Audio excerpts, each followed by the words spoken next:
Welcome to Crosstalk Solutions. My name's Chris, and today we're going to be taking a look at the Ubiquiti in-wall HD access point. Out of the 3 current gen in-wall access points that Ubiquiti makes, this one is the big dog, right? So this is the 4x4 multi-user MIMO in-wall HD access point. So let's go ahead and bring the camera close. We're going to unbox this thing and talk about its specifications. This retails for $179, or the MSRP is $179. Let's see if this box does the Ubiquiti slide. And it does. Look at that. Now, as always, if you're going to be buying more than about $2,000 worth of Ubiquiti stuff, contact Crosstalk Solutions. Information is below. We can usually save you a decent percentage off of MSRP. All right, so let's take this thing out of the box. Here is the access point itself. Inside the box, we also get the Quick Start Guide, or the QR code where you can download the Quick Start Guide. We have the back plate for the single gang mounting bracket. And we have some mounting screws that are nicely put in this sort of foam piece that's attached to the bottom of this box. Very nice design.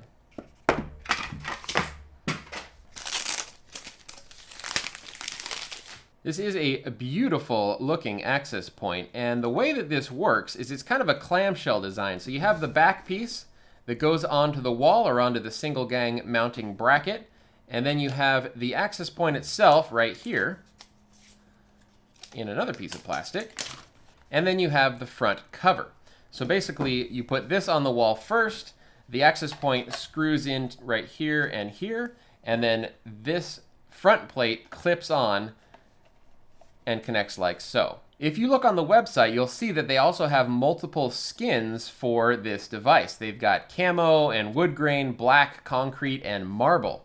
Now those skins are still in early access. I may or may not have any of those skins because I may or may not be allowed to actually talk about them.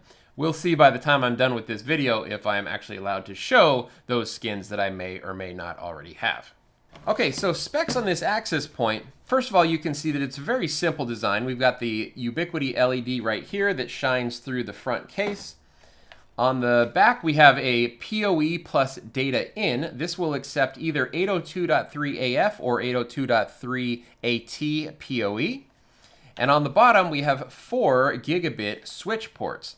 The first switch port here is for PoE out. So if you're powering it in the back with 802.3 AT, you can run pass-through 802.3 AT or AF out the front port, only this port right here though. Then you have 3 just extra data ports, and I'll show you in UniFi in a little bit. You can actually set up all the VLAN capabilities of all of these switch ports. You wouldn't want to leave something like this in a hotel room, for instance, just open so that anyone could plug a device in and connect to your main network. So you can certainly lock all of these down, and I highly recommend you do so. As for the actual wireless of this device, this is a dual band 4x4 multi-user MIMO device. That's really powerful. And it features 2x2 MIMO in the 2.4 gigahertz at a total of 300 megabits per second, and 4x4 multi-user MIMO in the 5 gigahertz range for a total of 1,733 megabits worth of throughput. This is an 802.11 AC Wave 2 device. And as far as throughput, the statistics on the datasheet say that a single client throughput wireless on this device is up to 940 megabits per second, whereas it was 600 megabits per second on the UAC AP Pro, for instance. And a 10 client aggregate throughput on this device is 440 megabits per second, whereas it's 130 megabits for 10 client aggregate throughput on the UAP AC Pro. This is an indoor only device, so you're not going to get any outdoor capability. And what is the difference between this device and the other UAP in-wall and the UAP in-wall Pro? Essentially, there's a couple of differences. The in-wall and the in-wall Pro only have 2 switch ports on the bottom, so they'll have 1 PoE in, 1 PoE out, and then 1 extra data port. The throughput is also different. So the standard in-wall is 300 megabits per second in the 2.4 gigahertz range. That's 2x2 MIMO. And it's 867 megabits per second, 2x2 MIMO in the 5 gigahertz range.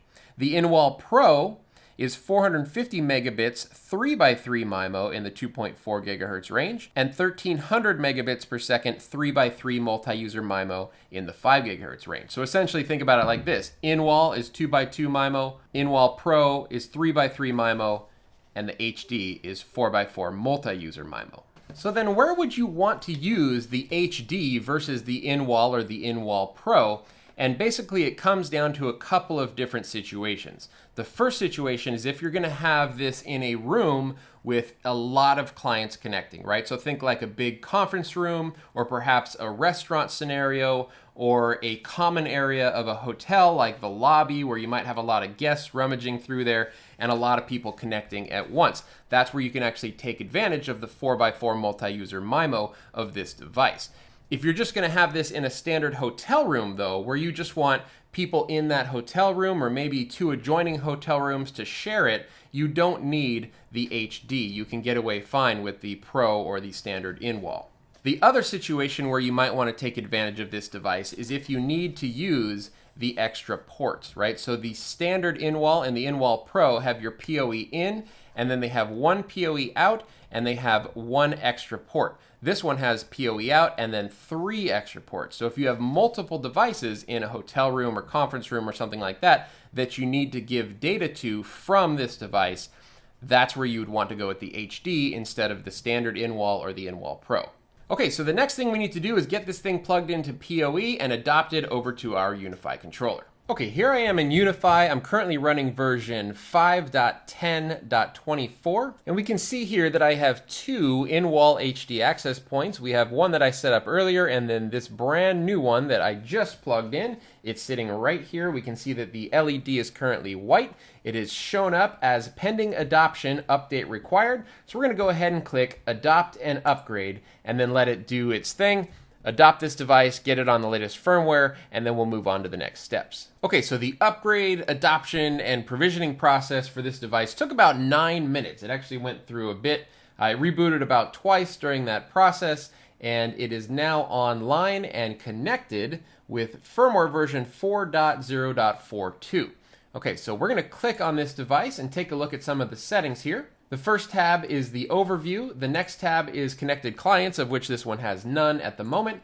Then we have our ports. Okay, so here's where we can actually set the different port profiles for each of these ports. Now, if you click on profile overrides, here's where we can turn on the PoE pass-through. So I'm gonna do that now and click apply. And then once that provisions, we can see here that right now it's grayed out. We can't choose our VLANs. It says the switch port profile is just LAN. Okay, so that's my main network. And if I was installing this in a hotel, that is not what I would want to use for this device. I might want to run multiple, guest networks, or perhaps a voice over IP network and a guest Wi-Fi network, something like that. In order to enable this, we have to click on this configure port VLAN. And then that opens up the services VLAN section where we can check enable port VLAN. But let's go ahead and queue those changes and apply. And now if we go back to the ports of this device, we can see that we can now select a different profile. Here's something interesting though. The default profile all is not available to this device. So you either have to select specific networks to send through as untagged traffic, or you have to create a custom profile for this device. So you can see here that I have one called custom in-wall test. Let's go ahead and switch over to this in-wall test profile, and I'll show you how I set that up. So click on manage profiles, and then right here we have in-wall test. So you can add a new port profile, but I'm just going to edit the one that I already added. So we're going to say edit, and here we can say that the native network in this case is my LAN, my main LAN, and then our tag networks are going to be only the guest Wi-Fi network. So one thing that I might want to do with a device like this, so imagine that I had this in a hotel room, and I had the PoE out port going to a voice over IP phone. In fact, let me grab a voice over IP phone. Okay, so here we have a Yealink T23G, just an old school phone. This is something you might find in a hotel room. Okay, here we go. Plugging it into the PoE pass-through port, and you can see that immediately this phone comes online. It is starting to boot up. All right, so we're going to put this over here. Now, if we were in a hotel situation where I had this sitting on the wall, I had PoE coming into the back of it along with data and maybe some of my VLANs, what are we going to do with the rest of these ports, right? You wouldn't want to leave a standard LAN port just open so that anyone could plug in their laptop and get a DHCP IP address and be on your network, right? So what you want to do with these extra switch ports is either completely disable them or make sure they're routed into some sort of untagged guest network where there's client isolation. They can't, damage any of your internal network. They can't get to any of your other network stuff. It's firewalled off. Maybe they have limited internet access by plugging into that port. But you want to definitely lock those down. So what I did in my case is I have the LAN, my standard LAN, untagged, and I have my guest network tagged, which is not what you'd want to do in a hotel. You would want to have all of these ports. You might want to have this port here be just your voice over IP network, and then the rest of these ports disabled or like guest network only, something that, again, if someone plugs into them, they're not going to be able to damage anything elsewhere in your network. Okay, back in UniFi, we can see that status on the first port, the PoE out port, is green, meaning that I have a device plugged into it. And then let's check the next port here, and we can say, disabled or something like that. Let's just disable these other ports, and then that way no one can get in there.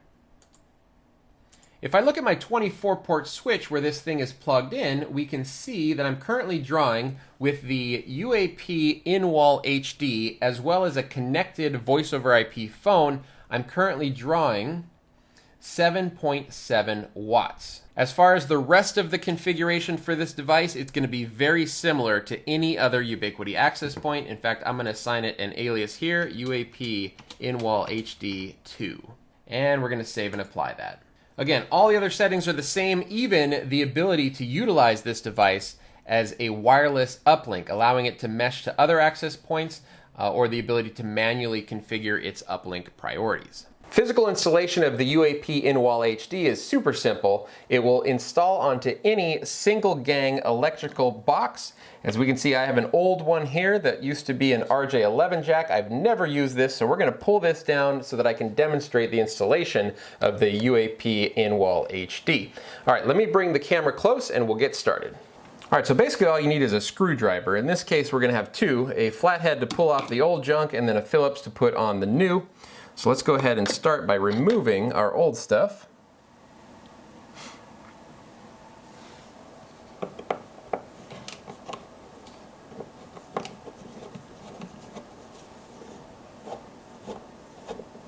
All right, the first thing we want to do is separate the back plate here. So let's go ahead and you want to just stick a flathead screwdriver right in this little hole right here. And then it comes apart really easily once you've done that. There we go, back plate, access point, and then the skin or front cover. You'll notice that there's a ton of different places for screw holes, so this should be compatible with basically anything out there. In our case though, we're going to be lining it up with these two screw holes here. Make sure that it's perfectly level. Now if you were running Cat 5 through here, in this case I'm not, but this is where you would pull through your Cat 5 cable and actually plug in your access point. So once that's plugged in and powered on, we can line up the access point with the back plate and then screw it in through this hole here and this hole down here. Interesting. So I just noticed that this actually comes with Torx security screws. So these are the Torx wrench. You're not going to be able to see that, but it's the Torx screw head with the little dot in the middle or the little raised section in the middle that you have to have a special Torx security Allen wrench to get these installed. Luckily I do have one. If you guys do not have one of these Torx security Allen wrenches, link down below in the description.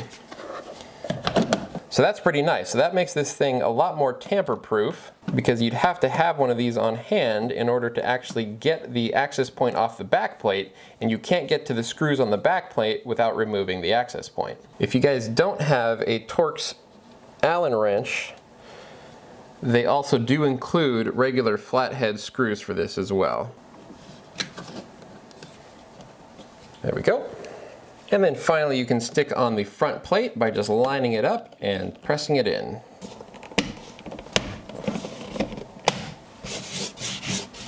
And last but not least, they do include one more tiny screw that allows you to screw on the front plate here, and this also comes in Torx Security or just Phillips versions of this screw. There we go. So that is Torx Security screwed in here, clipped on the front plate, Torx Security screws into the access point, and then regular Phillips in the back end. Okay, so now we're going to test the signal strength and coverage of the UAP In-Wall HD. I have it set up in the most remote corner of my house possible. This is all the way on the bottom level in the basement, all the way in the corner of the house. And what we're going to do here is we're going to test with NetSpot to see the coverage throughout the rest of the house, to see if this one access point, this one HD access point, can stretch all the way through the rest of my house. Now, this of course is a completely anecdotal test. It's not very scientific because this is my environment, my house. You know, the building materials, the size, the shape of your own location may be completely different than mine. In fact, they will be completely different than mine, but we're going to take a look at what I get as far as my own results. Okay, so with all that being said, let's get on to the testing. Site survey has been completed. Let's take a look at the results. This is the NetSpot Pro report that was generated from my site survey, and essentially all I did was walk around my entire house and even outside using my laptop and took measurements at various points around the house and around the yard. And then it takes all of those measurements and sort of combines them into a single report, which shows you a whole bunch of different statistics. But the ones that we're interested in are the coverage area map as well as the frequency coverage, or in other words, where did I have only 2.4 gigahertz versus where did I have both 2.4 and 5 gigahertz coverage. Okay, so we're going to start with my downstairs here, and this is my office where you guys see me record all of these videos. This bedroom right back here was my old office where I used to record videos when I first started Crosstalk. And what we can see here is that the access point was right in this corner, right under the W in Sherwood here. Down here you can see on the graph, the red means a very strong signal. Green is about an average signal, and then when we get into blue, that's where we're going to start losing our signal. So when we look at my downstairs coverage, we can see that in my office, right here where I'm sitting, we have excellent coverage. Everything is mostly yellow, just slightly going towards green. When we walk into the next bedroom over, then we start seeing still decent coverage. It's all green, but it is dropping down. The signal level is dropping down as we get further away, which is to be expected. Now let's take a look at the frequency map. So what I'm seeing here is the orange means mixed coverage, right? So that's both 2.4 gigahertz and 5 gigahertz. We would expect that 2.4 gigahertz is going to stretch a little bit further in terms of range than 5 gigahertz, but for whatever reason, it did not capture this area right here, or it did not pick up on 2.4 gigahertz when I did this corner of my office. Now, if I was doing this for a real customer, that would concern me, and I would redo this scan or just this point in order to make sure that we have that correct. But for our purposes, I'm going to assume that something just got mixed up while I did that particular point, and it definitely has 2.4 gigahertz coverage for my entire downstairs. Moving up to my main level, so I have a split level home where I've got one main level, and then on one side of the house I have a downstairs and then an upstairs, right? So split level. This is my main level here. This down here, so you see this bedroom right here, in this corner is where I have the access point. And you can see on this map that it's mostly green throughout my second floor on the sort of left side of my house. And then as we move over here to like my kitchen and dining room and living room, and especially out in the garage, that signal gets very weak, right? So this is to be expected. This is exactly what I would expect to see with access point placement in the very far corner of the house. That's why it's important to have centralized access point placement in your house. So the access point that I use mostly is a UAP AC Pro, and it's located right here.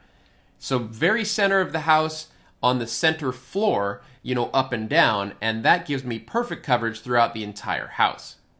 So we can see here that out on my deck and, you know, parts of the bedroom and bathroom are getting some little bit towards yellow coverage, but mostly it's green all throughout here, starting to stretch into blue on the second level up here in the bedroom, and then all blue out here. what I would expect to see, if this was the only access point that I had running in the house, I would probably have connectivity issues for any device in the garage and maybe even devices that are in this living room and dining room area. It depends on the placement in those particular areas. So I would probably want to supplement this installation with a second access point, probably over here in the kitchen. And then that way it would cover, from both sides. Or more ideally, you would want to put the access point right in the center of the house. Moving on to the frequency band coverage, we can see the orange is our mixed mode, right? So this is our 2.4 and 5 gigahertz coverage area. And then for some reason, again, this 5 gigahertz stretches out to the deck, but for some reason, the 2.4 gigahertz coverage was sort of lopped off right there, and I'm not sure exactly why. I'd have to redo this entire site survey to see if I get similar results. Then we have this red area up here, and this is where we did not have much 5 gigahertz coverage, but we did have 2.4 gigahertz coverage. And then this whole white section over here is basically where we would expect to not have coverage at all with either band, or at least maybe spotty coverage. Moving further upstairs, which is basically just my bedroom here, you can see that on this side of the house, once again, we have pretty decent coverage, even 2 stories above the access point itself. But as we stretch over here, which is 2 stories up and all the way on the other side of the house, we pretty much start getting spotty coverage, just not spectacular signal over towards my little loft area there. Looking at the frequency band coverage, we can see mixed coverage all throughout here, the orange zone, and then 2.4 gigahertz coverage as we stretch over this way. And finally, it looks like not a lot of coverage or very spotty coverage on the other side of the house. The next thing I did was walk around outside throughout my yard. Here is the outline of my house where, again, right where my cursor is, here is where I have the access point all the way on the bottom level of the house. And around the yard, we're basically not going to get much coverage at all. We can see it's darker blue up over here, and then it's lighter blue sort of all throughout the regular part of the yard. And we get some coverage over here on the deck and sort of in the front yard. But probably not great coverage. It would probably be pretty spotty going through the walls and the trees and all that sort of stuff to get outside. Frequency band coverage outside shows us, again, a weird result. We show 5 gigahertz only all throughout here, and then mixed all in the front yard here, and then 2.4 gigahertz stretching out a little bit further into my driveway, but by and large, spotty or no coverage throughout all of these other points of my yard. So this whole site survey was done with NetSpot Pro, and I definitely recommend checking them out. I will put a link down below. So there we have it, a look at the Ubiquiti UAP IWHD, or the in-wall HD access point from Ubiquiti Networks. Overall, I'm super impressed with this little device. I can see this coming in handy in a number of situations. If you're going to be putting these into a hotel room or something, which is kind of what they're designed for, then in most cases you don't need the HD version. You can get away with just the standard UAP AC in-wall. However, in common areas, in places where you want just a really low profile access point, maybe you don't have access to get something up onto the roof, or maybe you're in a situation where there's a really high roof, then this is a really good choice for those scenarios. And in fact, I would even choose this one over the UAP AC In-Wall Pro just because of the price. I mean, the Pro is 3x3 MIMO. This is 4x4 multi-user MIMO, and it's $20 cheaper, and you have the ability to put on the skins that actually just came out of the early access store. So stay tuned to the end of the video where I'm going to be featuring some of those skins. Okay, let me know what you guys think about this access point down in the comments below. Have you used it? Do you like it? A lot of people often ask about temperature as well, and I have not felt this thing getting too crazy hot. It seems to maintain a really nice temperature. In fact, let me go ahead and run a thermometer on it. Okay, so the front of the access point, I'm getting right around, at the bottom, I'm getting around 98 degrees Fahrenheit. I'm getting about 107 degrees Fahrenheit up at the top. And if we look at the back here, I'm actually getting about 120 degrees Fahrenheit towards the top half of this thing, actually on both sides, 122 on one side, 122 on the other side as well. And then down towards the switch ports, it's actually pretty low, about 89, 92 degrees Fahrenheit. So it seems like the hot zone here is right about here and on the back side. But again, when this is in its little clamshell, some of that heat is dispersed, and it actually doesn't feel like much when you have the clamshell on. Through the clamshell, I'm getting 97 degrees on the back, where it was 120 degrees inside, and 88 degrees in the front. All right, once again, let me know what you think about this access point down in the comments below. If you'd like to see some of the skins for this access point, stay tuned. I will be showing those in just a second. If you like this video, please give me a thumbs up, and if you'd like to see more videos like this, please click subscribe. My name's Chris with Crosstalk Solutions, and thank you guys so much for watching.